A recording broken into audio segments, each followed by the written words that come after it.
ప్రత్యేకించి మనము మేధావులుగా నమ్మి వారి డైరెక్షన్లో కొంతమంది డైరెక్షన్లో నడుస్తూ ఉన్నాం తెలంగాణ సమాజంగా.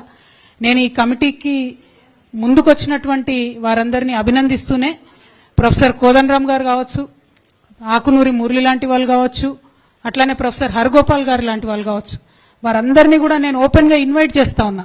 రండి, మీరు ఒకసారి ఖమ్మం వచ్చి చూడండి దయచేసి. ఎంత కర్కశంగా, ఎంత దారుణంగా, ఎంత అన్యాయంగా అప్పటికప్పుడు కట్టుబట్టలతోని బయటకు వెళ్ళగొడితే పేదవారి పరిస్థితి ఏమైతున్నది చూడండి.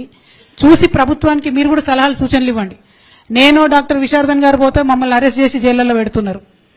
మీరు ప్రభుత్వంతో కలిసి పనిచేస్తున్నటువంటి వ్యక్తులుగా మీ సలహాలు సూచనలు తొందరగా స్వీకరిస్తుందేమో ప్రభుత్వం మాకు తెలియదు.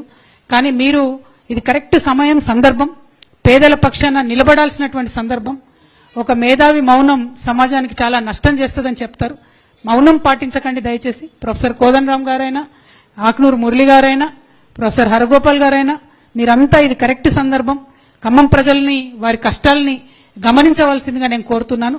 మరి ఇప్పుడు జరుగుతున్నటువంటి ఎఫర్ట్, ఈ కమిటీ ఒక న్యూట్రల్ గా ఉండేటటువంటి కమిటీ కాబట్టి ప్రభుత్వం సహకరించి, ముఖ్యంగా జిల్లా కలెక్టర్, అక్కడ ఉండేటటువంటి కమిషనర్ గారు, వీరందరికీ కూడా మరి సహకరించి సవ్యంగా వారు చేసేటటువంటి పని సాగే విధంగా సహకరిస్తారని చెప్పి మేము కోరుకుంటూ మీడియా మిత్రులందరి దగ్గర కూడా సెలవు తీసుకున్నాము. Thank you. జై తెలంగాణ.